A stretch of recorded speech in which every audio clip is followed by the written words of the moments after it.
Early C on Local 10, a young woman in hiding for 9 months. Her identity kept under wraps almost immediately after she found out she was pregnant. So why all the secrecy? The father of her baby is the late Broward rapper XXXTentacion.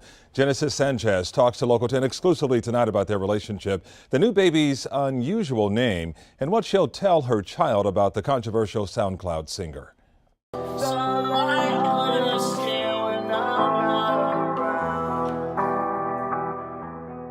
It is a little strange, especially since I've been so, closed off for a very long time. 20-year-old Genesis Sanchez is enjoying being a new mom, tending to her baby in the Parkland townhouse she's been living in that's owned by XXXTentacion's mother, Cleopatra Bernard. Cleo posted pictures of the girl's pregnant stomach on Instagram, but kept her identity a secret because of media interest surrounding who the girl was. The rapper found out a few weeks before he was shot and killed that he was having a child. He was murdered on June 18, 2018, in an apparent robbery as he was leaving a motorsports store in Deerfield Beach. He knew 2 weeks before he passed away. XXX already had names picked out, original names that he made up, one for a boy and one for a girl. And the new word is Gekyume. Gekyume means different state or next universe of thought. And yes, Jose did pick out this name before he passed away. He also had a name for a girl as well. It was Ziora. What's wrong? He's moving around. He took a couple of letters from these different characters from his favorite video game, Kingdom Hearts, and he just mashed it all together. And I know it's kind of hard to say Gekyume. If I heard people like Gekyume, and I'm like, no, it's Gekyume.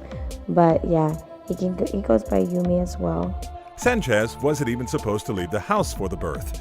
There was a midwife ready to deliver the baby. The original plan was to have a home birth, and it didn't really work out. Now at this point, we're at 26 hours in labor, and they were like, I'm sorry, but we're gonna have to do an emergency C-section. She was rushed to Boca West Hospital with an entourage of people in tow.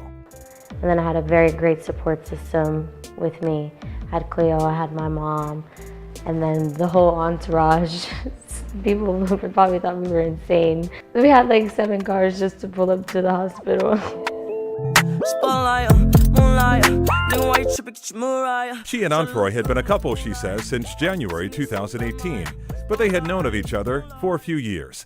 She says the two met previously when a mutual friend introduced them at a birthday party. Sanchez moved from Tampa to Parkland in February 2018 to be closer to him. Me and Jose are hermit crabs. We didn't really like to go out and stuff like that. We spent a lot of time at home. We spent a lot of time playing video games.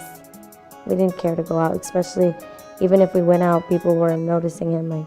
So we even got to a point where we were grocery shopping sometimes at midnight. Sanchez doesn't acknowledge the stories about XXXTentacion's controversial past. At the time of his death, Onfroy was facing charges of domestic violence from a former girlfriend who said the rapper beat her. After his death, lawyers were able to get the charges dropped. Sanchez, who has a tattoo on her neck inscribed with the rapper's real name, Jose, says she will make sure her baby knows about his father. I'm definitely going to make sure, I'm not going to ever lie to him. That's for sure. He's going to know about his dad. He's going to hear about his dad 24/7. I'm going to tell him about all the fond memories that I have with his dad, Jose. I'm going to tell him how much he would have loved him. I know sometimes, probably when he gets older, it'll probably affect him more than he is younger. But he's definitely going to know about his father. Baby Yumi was born on January 26th. The reason why we were not allowed to show his face is because the family has sold exclusive rights to those photos to People magazine. Jose Onfroy would have turned 21 years old last month.